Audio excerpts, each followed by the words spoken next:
Top street circle में आपका स्वागत है। आज हम सीटेट में बाल विकास से संबंधित कुछ महत्वपूर्ण क्वेश्चन के बारे में अध्ययन करेंगे जो सीटेट में बार बार पूछे जाते हैं। जिसमें पहला प्रश्न है, विकास के संदर्भ में सही कथन का चयन कीजिए। विकास के संदर्भ में जो सही कथन है वह बी है, विकास परिवर्तनीय है। विकास हमेशा से परिवर्तन होते रहते हैं, इसलिए विकास परिवर्तनीय है। इसका आंसर बी सही है। अगला प्रश्न है, दोस्तों हमारे चैनल को लाइक, सब्सक्राइब एवं शेयर करना ना भूलें। वो आपके लिए हमेशा से इस तरह का वीडियो लाते रहेंगे। अगला प्रश्न है, निम्नलिखित में से कौन सा विकास सिद्धांत प्रस्तावित करता है कि बच्चे उंगलियों की तुलना में हाथों की मांसपेशियों पर नियंत्रण अपेक्षाकृत पहले प्राप्त करते हैं। तो बच्चे जो है उंगलियों की तुलना में हाथों की मांसपेशियों पर जो नियंत्रण पहले कर पाते हैं, तो वह सिद्धांत है समीपस्थ दूराभिमुख सिद्धांत, जिसके कारण बच्चे। अगला प्रश्न है, आँखों तथा बालों के रंग के भौतिक लक्षण डैश है। आँखों तथा बालों के रंग का जो भौतिक लक्षण है वह वंशागत प्राप्त होते हैं। जिनके पूर्वज में इस तरह का बाल या आँख का रंग होते हैं, वैसा ही उसके आगे पीढ़ी में देखने को मिलते हैं। अगला प्रश्न है, डैश बच्चों के समाजीकरण का प्राथमिक कारक है। इसका आंसर ए डी सही होगा। परिवार जो है बच्चों के समाजीकरण का प्राथमिक कारक है, या प्राथमिक पाठशाला भी है, वो परिवार ही है। अगला प्रश्न है,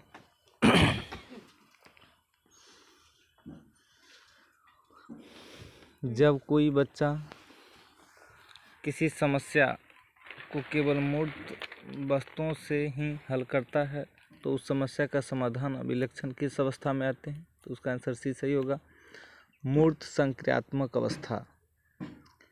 इस अवस्था में बच्चा किसी समस्या को केवल मूर्त वस्तुओं से ही हल करता है। अगला प्रश्न है, एक बच्चे ने मानसिक नोट बनाया कि सभी प्राणी जिनके पंख होते हैं और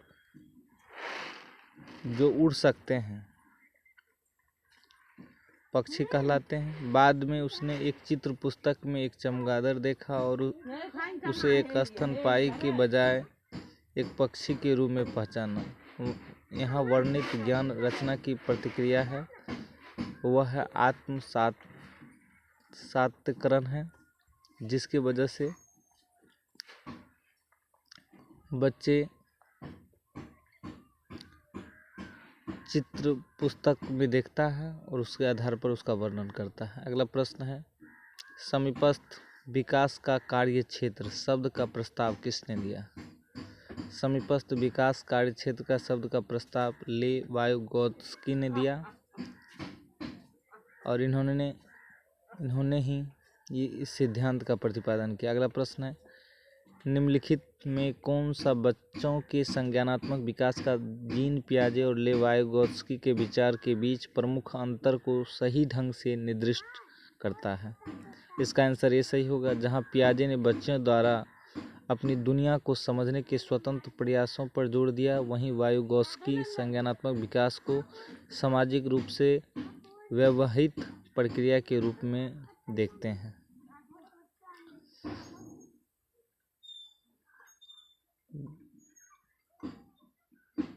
अगला प्रश्न है, फातिमा का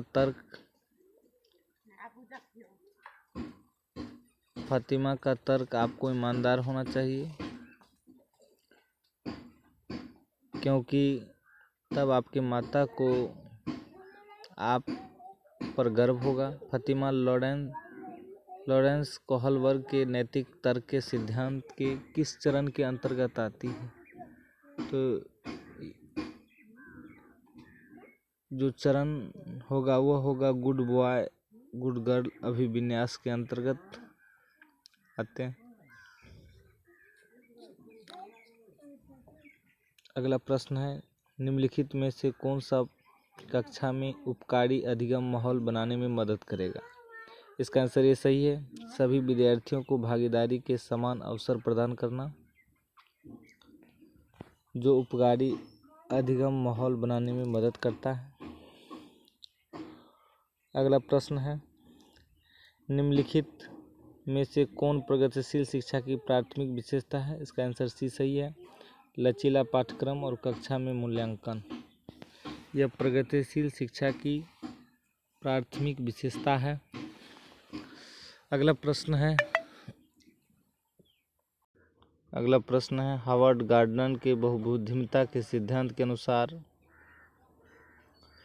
यदि कक्षा में एक बच्चा अपनी सहकर्मी समूह के स्वभाव, इरादों और मनोदशा के प्रति उचित प्रतिक्रिया देने में सक्षम है तो उसके पास है क्या है? तो इसका आंसर सी होगा, अंतर व्यक्तित्व बुद्धिमत्ता, जिसकी वजह से कक्षा में एक बच्चा अपने सहकर्मी समूह के स्वभाव, इरादों और मनोदशा के प्रति उचित प्रतिक्रिया देने में सक्षम होते हैं।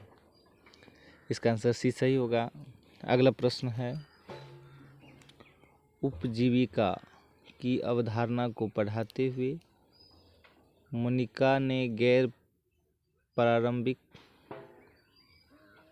भूमिकाओं में पुरुष और महिलाओं दोनों के फ्लैश कार्ड दर्शाए हैं।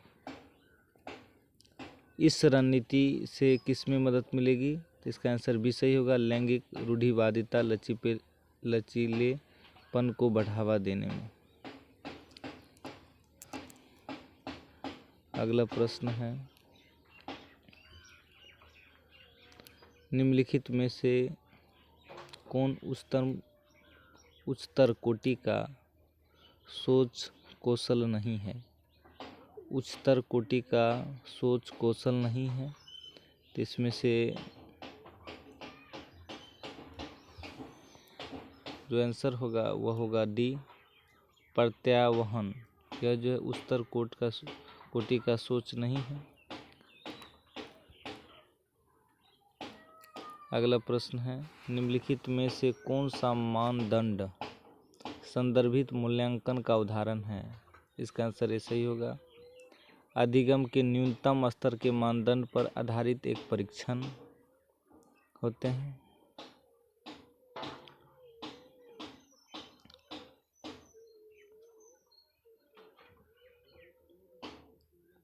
अगला प्रश्न है, दिव्यांगजन अधिकार अधिनियम 2016 के अनुसार किसी ऐसे व्यक्ति को संदर्भित करने का सही तरीका क्या है जिसकी बौद्धिक कार्य प्रणाली में सीमाएं हैं? इसका आंसर डी सही होगा, बौद्धिक और क्षमता वाला व्यक्ति। अगला प्रश्न है, निम्नलिखित में से कौन समावेशन की विशेषता नहीं है? समावेशन जो होता है सभी के लिए शिक्षा होता है। इसका आंसर डी सही होगा, श्रवण दोष वाले बच्चों के लिए अलग स्कूल होना, जो कि गलत है। समावेशन का अर्थ होता है सभी के लिए इच्छा, सभी के लिए शिक्षा, सभी जाति सभी धर्म के लिए समान शिक्षा ही समावेशन कहलाता है। अगला प्रश्न है, राजन अपनी दुनिया में खोया हुआ प्रतीत होता है क्योंकि वह दूसरों के साथ आंखें मिलाने में बचता है और दिन भर अकेले ही खेलता है। राजन का व्यवहार निम्नलिखित में से किस विकार की ओर संकेत कर रहा है? तो इसका जो विकार होगा वह आत्म केंद्रित स्पेक्ट्रम विकार, जिसकी वजह से वह दूसरे की तरफ आंख मिलाना नहीं चाहते हैं। अगला प्रश्न है, पाठ पढ़ते समय गलती, अतिक्रमण और प्रतिस्थापन करने में कठिनाई किसका संकेत है? इसका आंसर होगा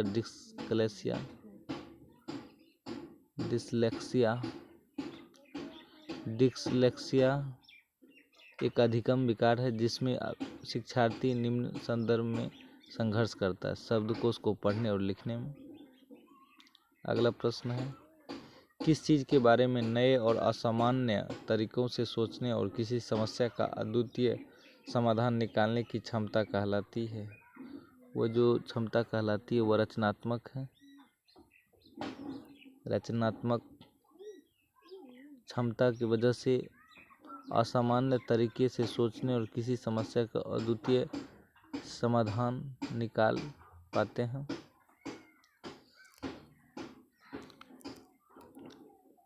अगला प्रश्न है, एक शिक्षिका अपने विद्यार्थी के साथ चर्चा को सुगम बनाने के लिए टेक्स्ट और फलों और सब्जियों के कुछ चित्रों का उपयोग करती है। छात्र इन विवरणों को पिछले ज्ञान से जोड़ते हैं और पोषण की अवधारणाओं को सीखते हैं। यह दृष्टिकोण आधारित है। चित्र, फलों, टेक्स्ट और सब्जियों को उपयोग कर विवरण को पिछले ज्ञान से जो जोड़ते हैं और पोषण की अवधारणाओं को जो सीखते हैं, इसका जो आंसर होगा, इसका जो दृष्टिकोण होगा वह ज्ञान का निर्माण होगा। इसका आंसर डी सही है। अगला प्रश्न है,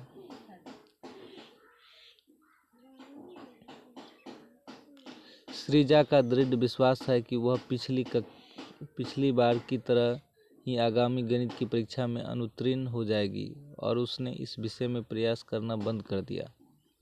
इसके साथ ही उसकी शिक्षिका भी उसे कम अपेक्षा रखती है। सृजा प्रतीत होती है, इसका आंसर बी सही होगा, अरहंत निराश्रयता का अनुभव करना। अगला क्वेश्चन है, अबीर की कक्षा में बच्चे संयुक्त रूप से ज्ञान का निर्माण करने के लिए शिक्षक और सहपाठियों के साथ चुनौतीपूर्ण गतिविधियों की एक विस्तृत श्रृंखला में भाग लेते हैं। इस प्रकार की जो कक्षा कहलाएगी वह सामाजिक रचनावादी कहलाएगी। इसका आंसर ए सही होगा। अगला प्रश्न है, निम्नलिखित में से कौन सी शैक्षणिक रणनीति राष्ट्रीय शिक्षा नीति 2020 ने प्रस्तावित की है? इसका आंसर बी सही होगा, पहला, दूसरा और तीसरा, जिसमें पहला है पूछताछ आधारित अधिगम, दूसरा है कथाकारिता। अगला प्रश्न है, किसी दी गई समस्या के समाधान के लिए समान समस्याओं को संदर्भित करना कहलाता है? वो कहलाता है सादृश्यता। किसी समस्या के समाधान के लिए समान समस्या को संदर्भित करना ही। अगला प्रश्न है, अवधारणा मानचित्र निम्नलिखित द्वारा अवधारणाओं को समझने में मदद करता है। इसका आंसर ए सही होगा, सूचना का संश्लेषण और आयोजन करना। अगला प्रश्न है, अधिगम की प्रक्रिया में बच्चों द्वारा दी गई त्रुटियां किसकी सूचक है? अधिगम की प्रक्रिया में बच्चों द्वारा दी गई त्रुटियां जो है सूचक है। इसका आंसर सी सही होगा, वयस्कों की तुलना में बच्चों की सोच में गुणात्मक अंतर। अगला प्रश्न है, एक शिक्षिका के लिए यह बहुत महत्वपूर्ण है कि वह स्वयं को विद्यार्थी के स्थान पर रख सके और जो वे महसूस कर रहे हैं उसे महसूस कर सके। इस क्षमता को डैश कहा जाता है? तो सहानुभूति कहा जाता है। इसका आंसर भी सही होगा। अगला प्रश्न है, ऐसी स्थिति में जब परिणाम अनिश्चित होता है लेकिन विफलता पर ध्यान केंद्रित किया जाता है तो बच्चे द्वारा डैश अनुभव किए जा सकने की संभावना है। तो इसका आंसर भी सही होगा, बेचैनी। अगला प्रश्न है, निम्नलिखित में से कौन सी रणनीति शिक्षण अधिगम प्रक्रिया की गुणवत्ता में वृद्धि नहीं करेगी? तो इसका आंसर जो होगा डी सही होगा, बच्चों को लेबल करने के लिए कई तरीकों का उपयोग करना। जो है बच्चों को लेबल करने के लिए कई तरीकों का उपयोग करना, यह रणनीति शिक्षण अधिगम प्रक्रिया की गुणवत्ता में वृद्धि नहीं करते हैं। So thanks.